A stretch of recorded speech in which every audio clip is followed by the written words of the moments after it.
Storage media acquisition is a critical process in forensics analysis that involves creating an exact copy of a storage media, such as a hard drive, USB drive, or SD card for analysis purposes.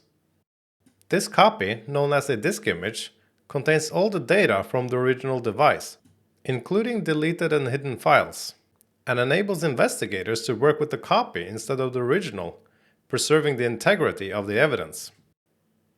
Forensics disk imaging is a crucial step in the forensics analysis process. It enables investigators to perform detailed analysis, search for specific data or evidence. Hi, my name is Roy Borgen. I'm the founder and CEO of ShieldTech. It is important that first responders, including sysadmins, DevOps personnel, security analysts, and other people tied to the incident response team, know how to secure storage media as evidence. By properly securing storage media, first responders can ensure the preservation of evidence, prevent tampering and alteration, and ensure chain of custody.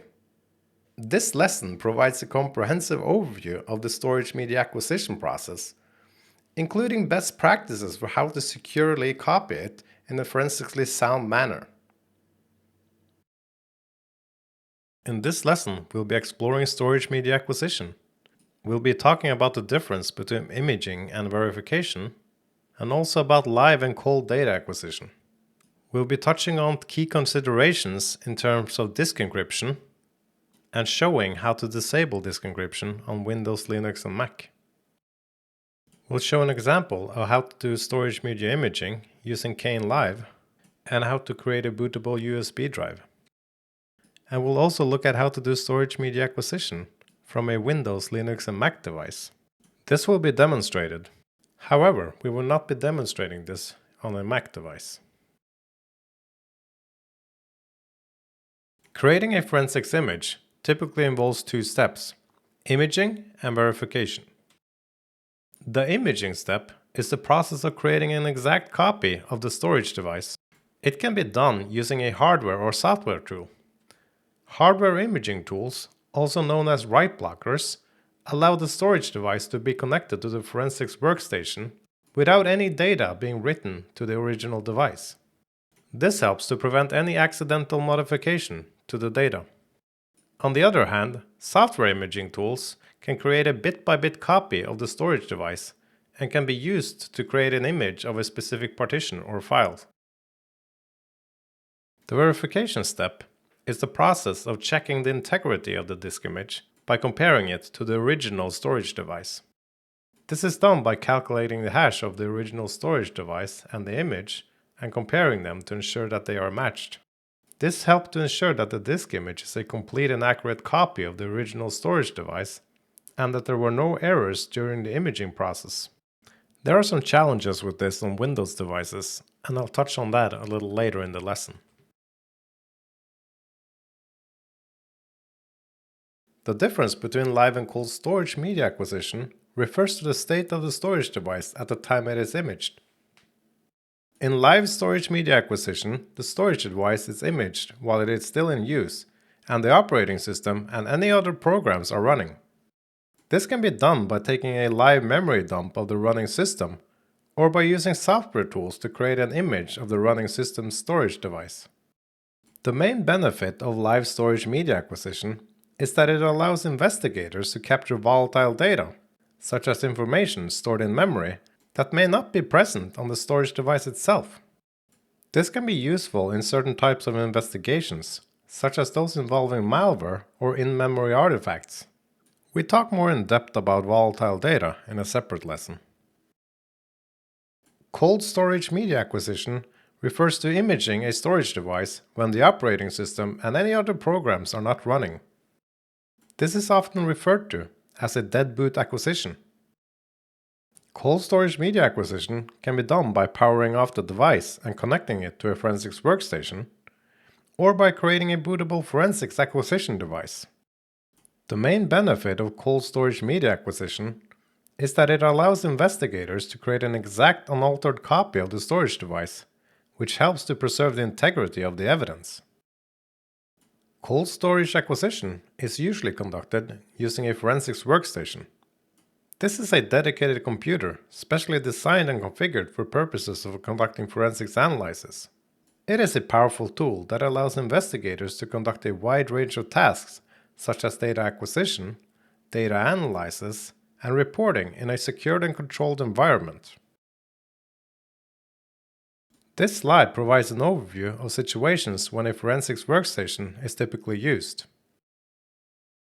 A forensics workstation is typically used in situations where the investigation involves a large amount of data that cannot be easily transferred to a separate workstation, or if the investigation requires the use of specialized software and hardware tools that are not available on a standard computer, if there is a need to maintain the integrity of the evidence and prevent contamination, if the investigation involves sensitive or confidential data and requires a secure and controlled environment, or if the investigation needs to be admissible in a court of law and so maintaining chain of custody is crucial.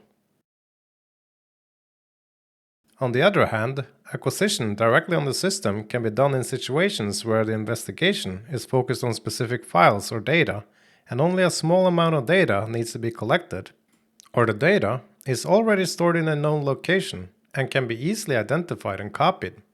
If time is a critical factor and it's not feasible to set up and use a forensics workstation, or the storage device is encrypted or otherwise inaccessible and requires the use of specialized software and hardware that is only available on the target system, and lastly, if the data on the system is volatile and may change or disappear if the system is shut down. It is worth noting that in some cases, both a forensics workstation and direct acquisition may be used in combination, depending on the situation. It all depends on the goal of the investigation and the type of data you are expecting to find. A forensics investigator will have to weigh the benefits and limitations of each approach and decide which method is the most appropriate for the given situation. Disk encryption is a security feature that uses encryption algorithms to scramble data on a storage device so that it can only be read by someone who has the correct password or encryption key. This provides a strong layer of protection against unauthorized access to sensitive data in case of theft or loss of device. However, disk encryption can also pose a challenge for forensics investigators who may need to access the data for investigations. If the encryption is not disabled, it can be nearly impossible to access the data without using advanced techniques such as a hardware attack to break the encryption. Therefore, it is essential to disable disk encryption prior to securing disk images. BitLocker is a disk encryption feature that comes built in with Microsoft Windows. It uses advanced encryption standard, AES encryption, to protect data stored on the hard drive or other storage devices. With BitLocker, users can encrypt entire drives, including the operating system files, and data files. BitLocker allows users to configure additional security features, such as multi-factor authentication and TPM integration, Trusted Platform Module integration, to provide additional protection against unauthorized access. Let's have a look at how to disable BitLocker. First, click the Windows Start menu and enter BitLocker in the search field. Click on Manage BitLocker to open up the BitLocker control panel. Next, click on Turn off BitLocker on the right-hand side. Confirm this by clicking Turn off BitLocker in the dialog box that pops up. Windows will now start disabling BitLocker and decrypt the drive. This can take some time depending on the size of the drive and the speed of your computer. When the decryption process is completed, you will see a message indicating that BitLocker has been turned off for the selected drive. Mac has a similar feature called File Vault. This is a disk encryption feature that comes built in with Mac OS. It uses ext AES encryption to encrypt the entire hard drive and other storage devices, including the operating system files, and user data. Mac's File Vault encryption can be disabled in the System Preferences under Security and Privacy. Open up System Preferences by clicking the Apple logo in the top left corner of the screen and choose System Preferences. Click on Security and Privacy. Click on the File Vault tab, then look to the bottom left of that window and click on the orange padlock and enter your administrator password. Once the administrator password has been successfully entered, the Turn Off File Vault button will become active. A restart is required, so click on the blue button and confirm Restart and Turn Off Encryption. When the device is restarted, a window will show File Vault decrypting. This may take some time, depending on the hardware specs of your computer.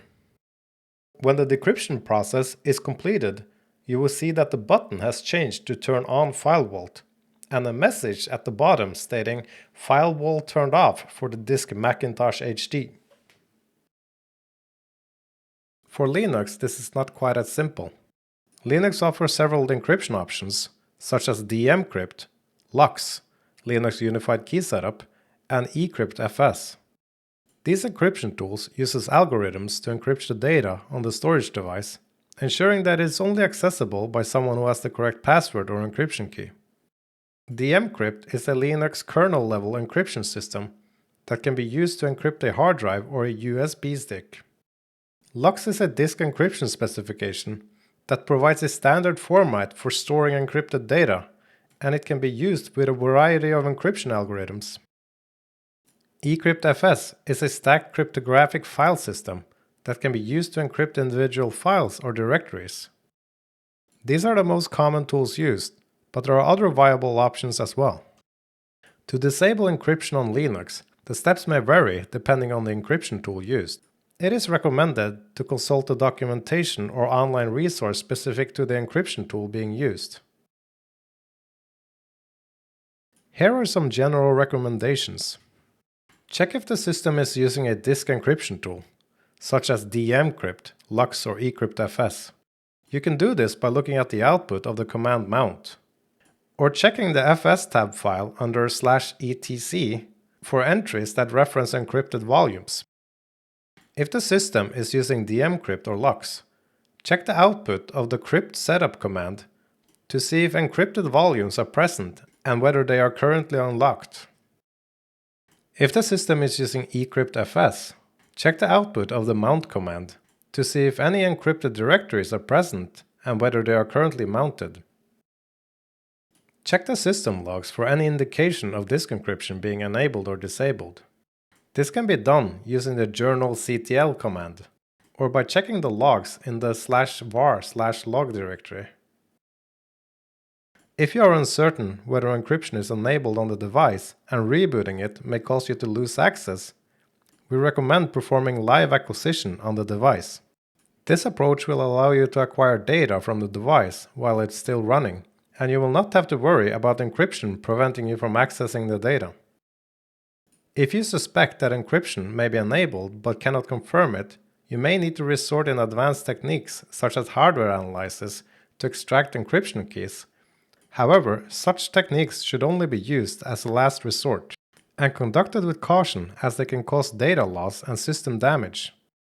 We recommend seeking the guidance of experienced forensics professionals before using such methods. Let's examine storage media imaging using Kane-Live.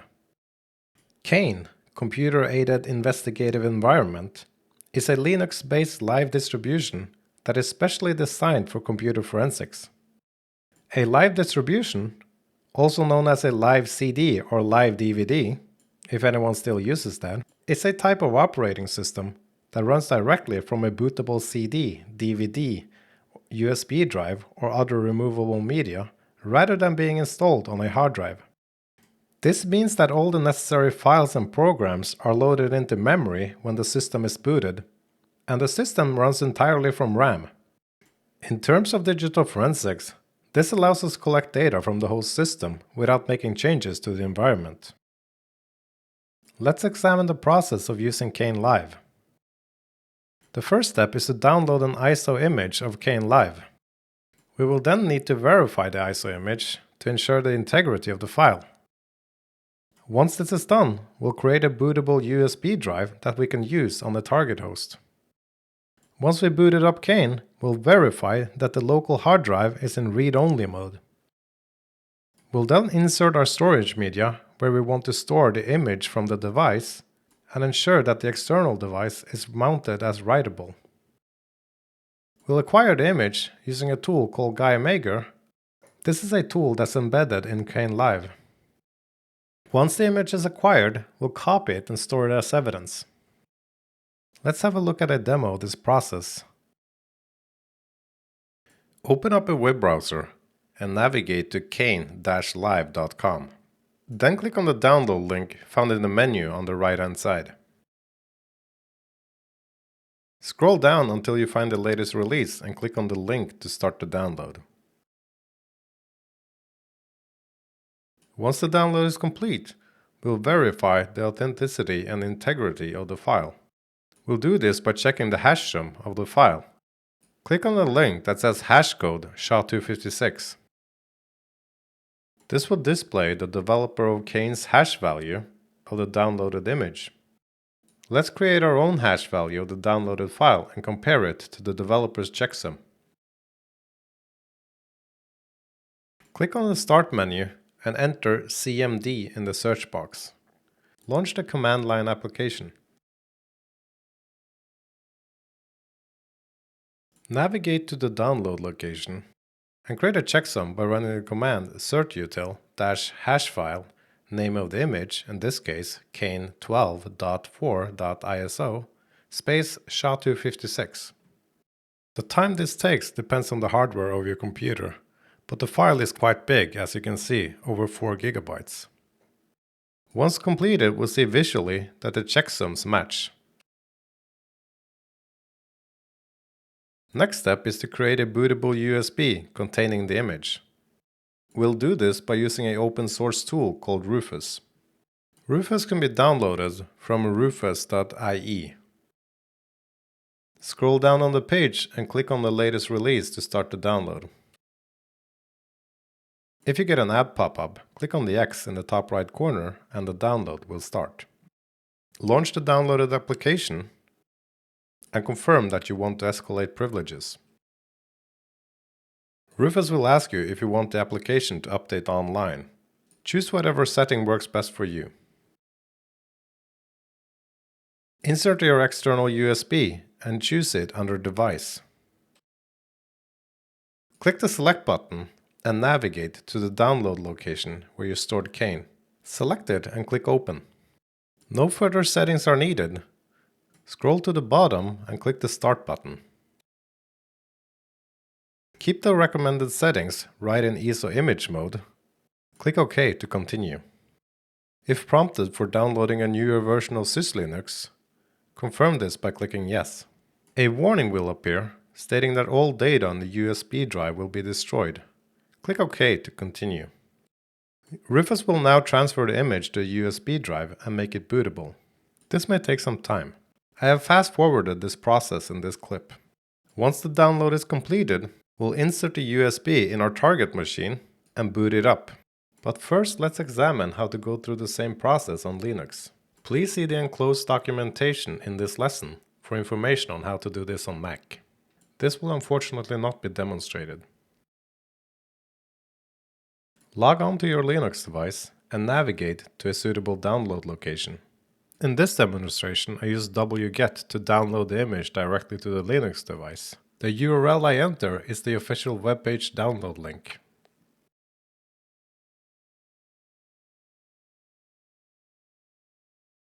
The download may take some time, depending on the speed of your internet connection. I have fast-forwarded the process in this demonstration. If you run the ls command, we'll see the presence of the downloaded file.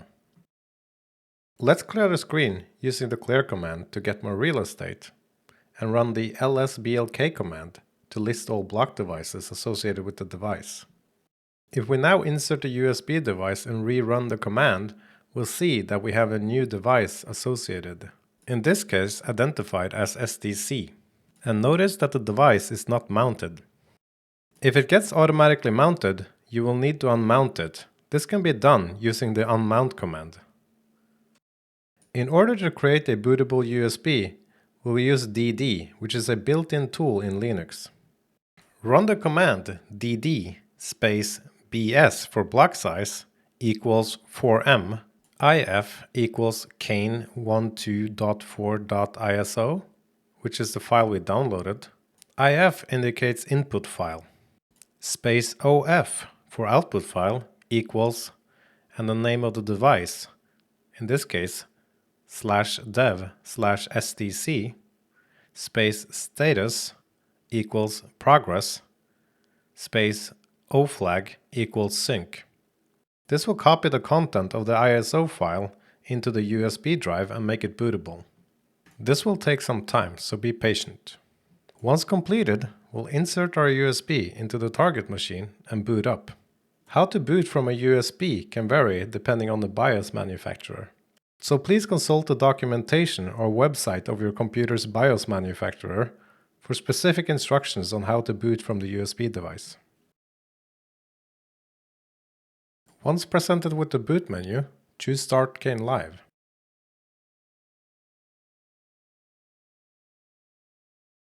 When we're booted up, the first thing we notice is that our screen resolution is very low. Let's do something about this by changing the resolution in the bottom right corner. Change it to a resolution that works best for you and your monitor. Once we have that out of the way, open up Unblock located on the desktop. Ensure that the local drives are read-only as shown here. If status is not listed as read-only, mark it and click OK. Insert an external storage media to store the image on. This device needs to have at least the same size of free storage as the disk you are creating an image of.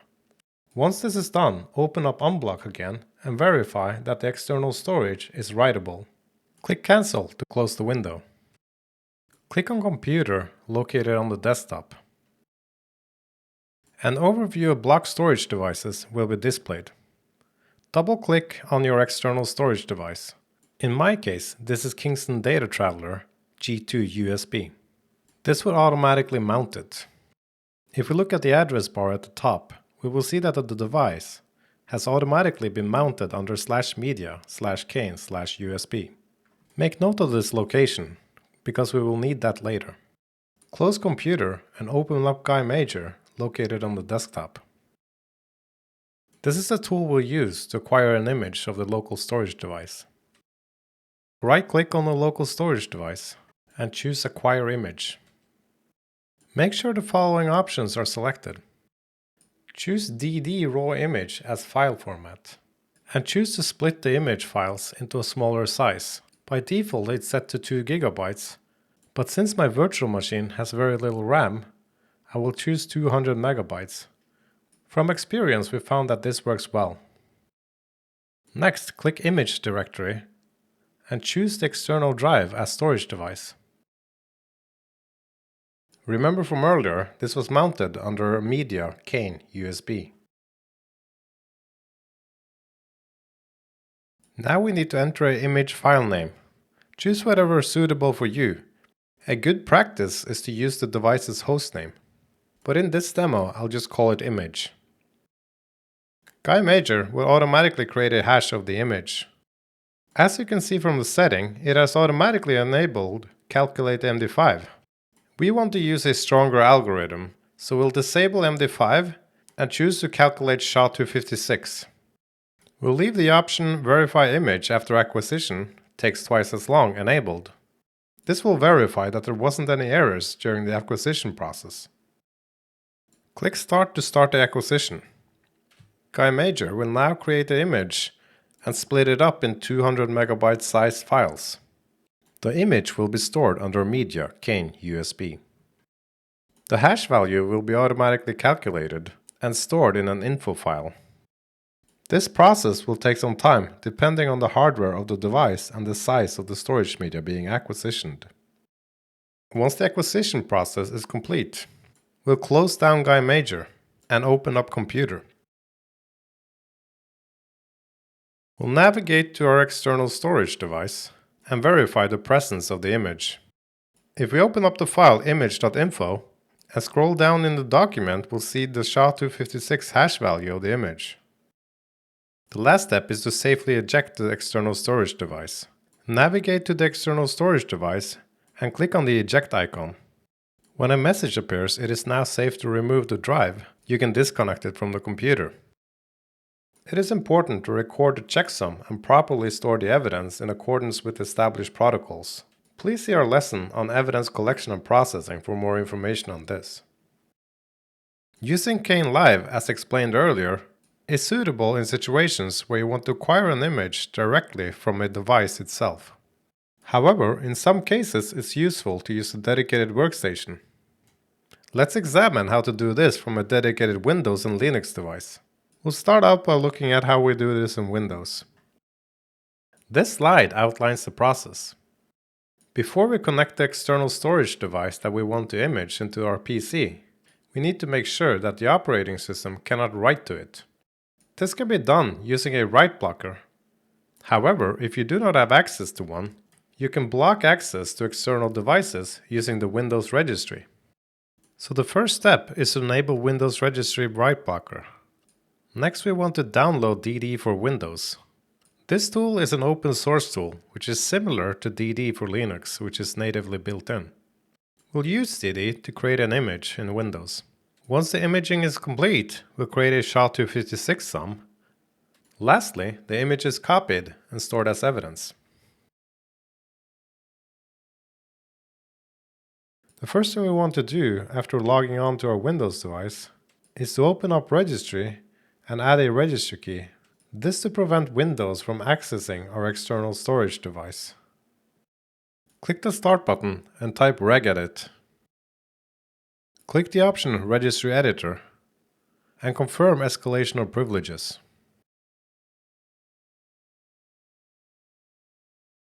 Navigate to HKey Local Machine, System, Current Control Set, Control.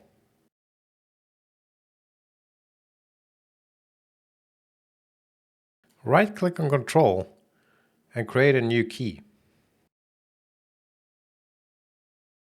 Name the key Storage Device Policies.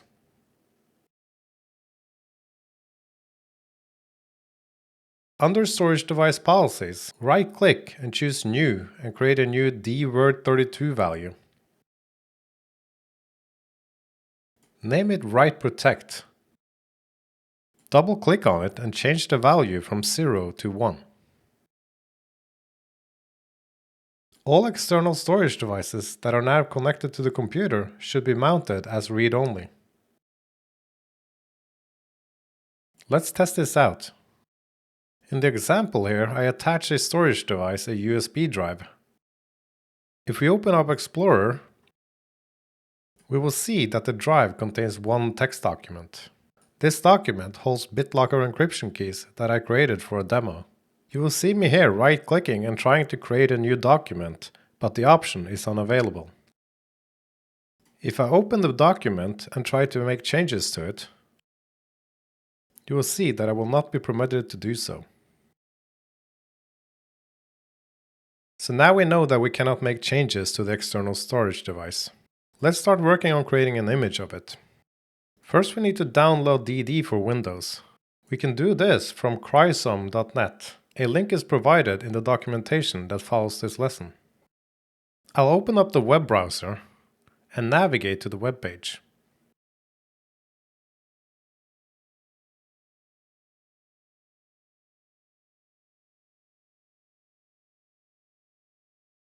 I'll scroll down and look for the download link for DD. I will not choose a beta, so I'll download DD 0.5. I will close the advertisement that pops up. When the download is completed, I will open up the zip file and copy the DD application file. I will place it in a suitable location. For this demo, I will just place it in the download folder. Once this is done, we'll open up a command prompt. Click the Start menu and type CMD. Choose to run it as an administrator and confirm the escalation of privileges. Navigate to the location you stored the DD application. In this case, I'll navigate to my Downloads folder. We need to identify what Windows has detected the external device as. We'll do this by typing dd-list. We know already that it has been mounted as D. So let's see if we can locate mount point D. And there it is. Make note that dd identifies it as //./d:. We'll need this information for our next command. Now it's time to start the acquisition process. We'll enter the command dd space if equals //./d:, space of equals image.dd, which is the name of the image we want to create, space -- progress. This will start the acquisition process. The time this takes depends on the size of the device and the processing power of your computer. I have fast forwarded the process here. If you run the dir command after the acquisition process is completed, we will see that the image is present in our current folder. The last step is to create a checksum and store it as evidence. We'll create the checksum using the certutil command, certutil-hashfile space image.dd space SHA-256. The time it takes to create a checksum will vary depending on the processing power of the computer and the size of the image. Let's have a look at the process of doing this on Linux. The first step is to figure out what the external device is identified as in the operating system. Next, we'll have to verify if the device is mounted or not. Once we've done this, we'll create a checksum of the storage device we want to create an image of. The key 9 might have noticed that we did not do this in my Windows demonstration. This is due to the difference in the way the operating systems handle storage devices. In Linux, storage devices are treated as files and can be accessed directly through the file system. When you run the SHA-256 command on a storage device in Linux, the command reads the data from the device as if it were a file, and then generates a checksum of that data. In Windows, however, storage devices are not typically accessed as files through the file system. Instead, they are accessed through the device driver, which communicates with the hardware directly.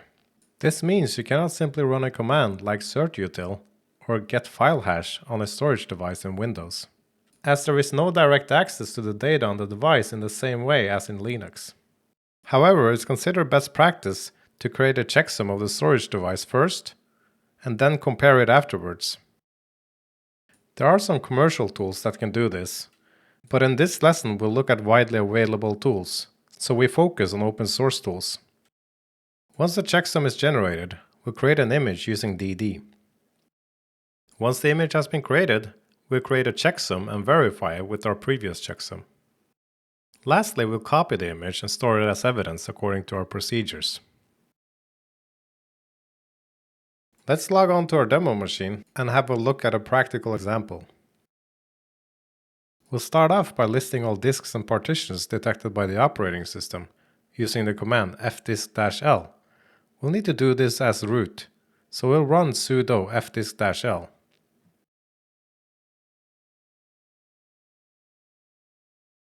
We'll see that we have one disk identified as dev-sda.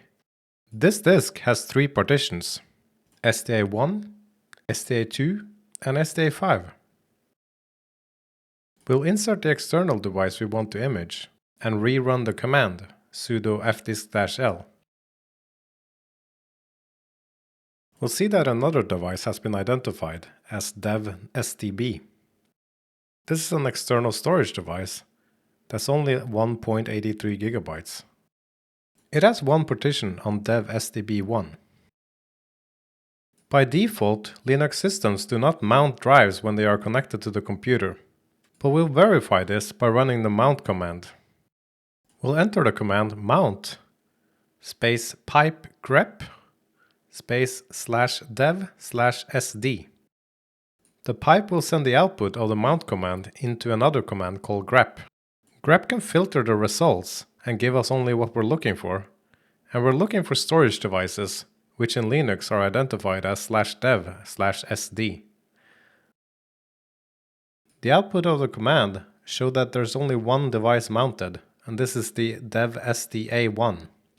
This is the main storage device with the operating system on.